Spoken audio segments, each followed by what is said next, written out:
Hi, I'm John Mansfield, and I work on the staff of CRU, or Campus Crusade, here at the University of Buffalo. And actually, I work with a division called EPIC, which is our Asian American campus ministry, because that's the largest growing population group on campus. I'm standing here outside our campus ministry's office, which faces the main walkway, and as you can see, it's a pretty deserted place out here. Now, part of it because it's winter, but also part of it because the students haven't quite come back for second semester. But really, this has been typical of the entire fall semester. I've sat in the office here for several hours and I've only seen a dozen people go walking by.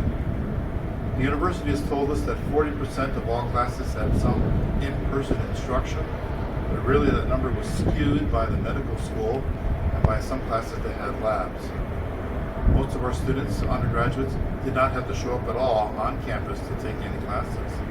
For the spring semester, that number is supposed to go down to about 37 or 38%. One result of it is that many of our students did not come back to campus this fall.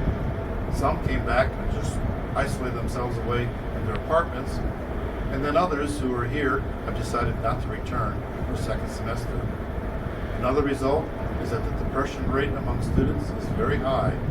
We are told that the death rate among students in the fall was extraordinarily high and was primarily driven by suicide. Let's go inside where it's warmer and I'll tell you a little bit more. This is the lobby of the student union where students gather for lunch and meals all the time. Of course, again, it's mostly empty right now. Even during the fall, though, there weren't very many people here.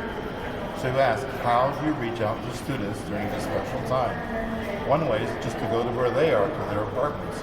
Lure them to come on out, go into your car, go to a restaurant or a coffee shop. If they're open, they'll sit in the parking lot and just study them there. We've done a lot with Zoom. All of our small group studies and our leadership meetings have been done via Zoom. We did have one outreach which was successful using Zoom. We invited in, along with a couple of the campus ministries, Dr. Lydia Dugdale, professor at Columbia, who spoke on her book, The Lost Art of Dying. We had it especially geared towards faculty, had about 120 attend, and the breakout groups was very interesting.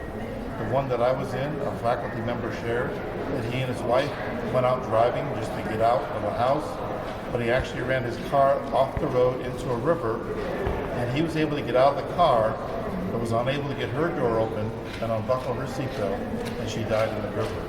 It's a pretty serious time in which we're living. Let's go to one more location. This is the room where we hope to hold our meetings this spring semester. Again, it's a challenge to get students to come out to a meeting at night when they're not on campus during the day. Another challenge is how many people we can have at a meeting. This room normally seats 110 people, but during the fall, limiting factors for Corona said that only 17 could be here.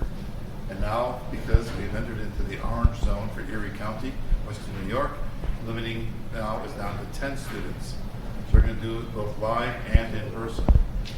Please pray for us as we try to work out this new hybrid ministry with all these things of Zoom and live and restaurants and things like that.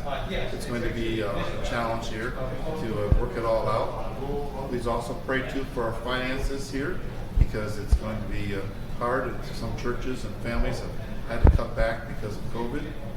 But our prayer is that God will work like he said he would do in Ezekiel chapter 37. When he asked the prophet, "You see these valley of dry bones? Can they live?" And Ezekiel replied, "Oh Lord, you know."